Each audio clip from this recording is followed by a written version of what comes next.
qui était chez Volvo Cars et son beau-frère, Arenal, il est vraiment doué là-dedans, donc il les a transférés pour faire ça.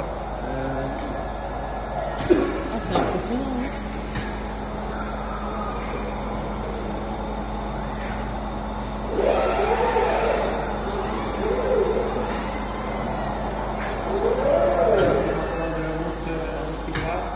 Pour les remettre sur le système.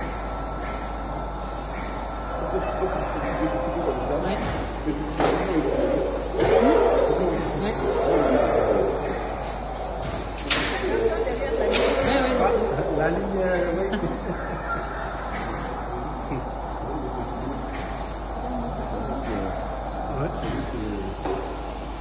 Je dois vraiment conseiller sur ce projet. Ah ouais. Comme ça, il va arrêter d'importer les œufs, il achète. Et ça fait tout. Ah ouais. Ça, c'est à travers un bilan du chef d'État. Ah oui. Ah oui. C'est les projets de... Et Le d'ailleurs, souci du chef de l'État. oui, bien sûr, par rapport à l'Assemblée nationale, il y a une loi en gestation, un petit gros de loi en gestation sur la sécurité et la souveraineté de la. Voilà, Monsieur le Président qui visite effectivement. Oui, ils sont là. C'est ce que nous voulons faire maintenant, c'est nous, on a une donne. Avec Voilà. Mango. On va nourrir. Tu vois, c'est impressionnant. Hein. Ils sont beaux. Bien. Donc ça, c'est le fils aîné de ma soeur. Il y a aucun remboursement. Et après, quand les œufs ils sont ramassés, ils vont aussi aller dans le... Je pense que le camion est déjà passé comme on a dit. À l'intérieur du bâtiment, on a 25 degrés. Ou s'il fait plus chaud dehors, jusqu'à 30 degrés. Mais ce qu'on fait avec les œufs, donc dès qu'ils sont sur le tapis, et quand ils ont à peu près 40 degrés pour qu'ils sortent de la poule, on les refroidit à 25-30 degrés le plus vite possible. Après, ils deviennent ici. On va les refroidir à 18 degrés. Et pourquoi on fait ça? Parce que l'embryon qui est à l'intérieur de l'œuf, il doit aller dans un état de sommeil.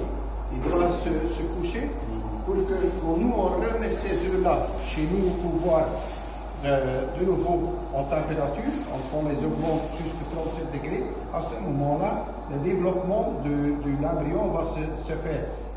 C'est la même chose qui se passe dans la nature. Un oiseau va pondre 4, 5, 10 œufs avant qu'elle commence à accoucher dessus. Mais si on fait ça, on peut les transporter facilement pendant 7, 8 jours, 12 jours pour les amener. Mais on doit les garder aux températures de 18 degrés. Donc, et après, dès qu'on commence à les réchauffer, le processus doit être continu. On ne peut pas le faire un jour qui remonte à 33 degrés, le lendemain de nouveau à 18. À ce moment-là, on perd l'embryon.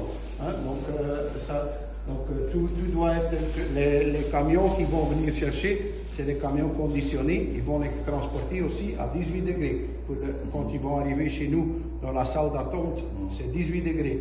Et ça va faire son coup jusqu'à on les réchauffe et qu'on les met en machine. D'accord. 45 000, regarde le précédent. Ouais. Ça, c'est les projets de chef de l'État. Les parentaux qu'on a vus là chez Renate. Donc ça c'est ce qu'on a de... Donc ces poussins-là, ils ont maintenant 4 semaines. 4 semaines, oui. Donc et il doit encore pousser 2 semaines pour être prêt pour abattre. 6 semaines, on va avoir du poulet 2 kg 850, 2 kg 9. Par département, 45 000, 45 000, 45 000, 45 Non. 000. Ici, tout l'ensemble. Ah, ok. Mais il y en a 4. Il y en a 4 bâtiments. Voilà. Ah, d'accord. Waouh. Et tu prends les 45 et tu fais 4. Voilà. Allez, président, tenez ça. Président, prenez ça. On voit le filet, Le filet, la cuisse. Hein? Donc, il a bien mangé, bien bu. Il a un bon bec et tout. Un bon regard. Il peut pousser. Il peut pousser encore 2 semaines encore. Ouais.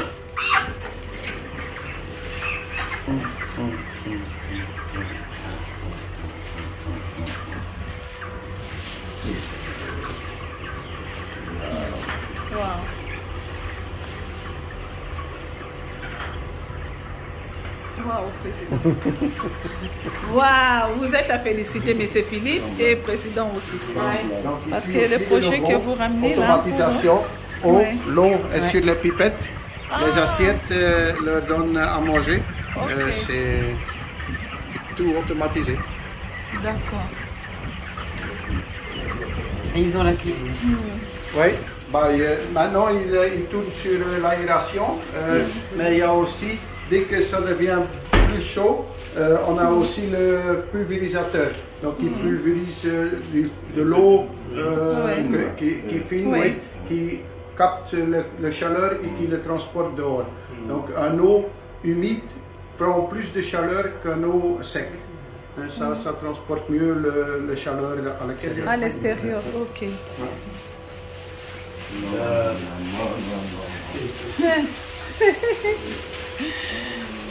Quelque chose, là, petit mot? Non, ben, je suis très impressionné. Mais c'est Philippe, vous pouvez aller juste à côté du président, comme ça je vais filmer. J'ai jamais vu l'option. Oui. L'option, c'est la révolution. La révolution sur l'alimentation des Congolais. Il faut que nous, Congolais, nous osions quand même faire quelque chose. Et nous devons venir nous ressourcer auprès de ceux qui ont de l'expérience, comme M. Philippe aujourd'hui. Okay. Je suis très impressionné. Et si tout ça on les fait chez nous au Congo, comme moi je vais les faire maintenant au Maïndombe chez moi. Génial. Donc imaginez que si tous les opérateurs économiques, les hommes d'affaires, congolais mettaient des moyens pour, n'est-ce pas, installer de tels trucs chez eux, donc ça veut dire que le Congo ne va plus importer. Oui. N'est-ce pas? Tout à fait. Bien au contraire, nous pouvons même exporter, n'est-ce pas, en Afrique, les pays voisins. Bien sûr. N'est-ce pas? Donc je suis déterminé, c'est ça le sens de ma présence ici. Nous sommes en pleine vacances parlementaires. J'ai décidé de venir rencontrer M. Philippe, qui a une très grande expérience en cette matière. Et nous les ferons chez nous. Bien Comme sûr. il est disposé aussi à nous accompagner par rapport à la formation, l'expertise et tout ça. Et voilà, donc, et lui, il a intérêt de maintenir un héritage de près de 100 ans. Oui, Voilà, donc un siècle. C'est intéressant. 4 générations. 4 générations. 4 générations. Monsieur Philippe, pouvez-nous dire quelque chose, un petit mot pour l'avenir de Maïndombe, comme le président vient de le dire? D'abord, je vous souhaite le bienvenue en Belgique. Hein. Merci. Je suis très heureux que vous avez choisi nous autres pour venir voir et qu'on peut vous faire voir ce que nous on fait depuis longtemps et qu'on a quand même assez d'expérience là-dedans. Et j'espère que je peux vous apprendre quelque chose pour le futur. Très bien. Et donc, M. Philippe, je sais que c'est difficile pour vous, vous avez un agenda très chargé.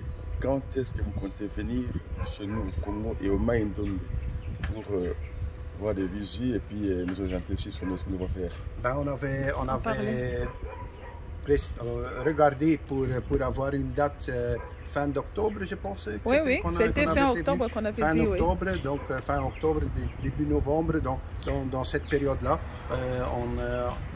Si ça vous convient, à ce moment-là. Ça me convient toujours, ça me convient toujours. Pour autant que c'est pour le bien des Congolais, ça me convient. Donc nous disons fin octobre, début novembre, c'est ça? Début novembre, oui. Merci. On doit encore organiser à fond, mais on avait prévenu cette période-là. Ok, merci beaucoup, M. Philippe. Merci. Merci.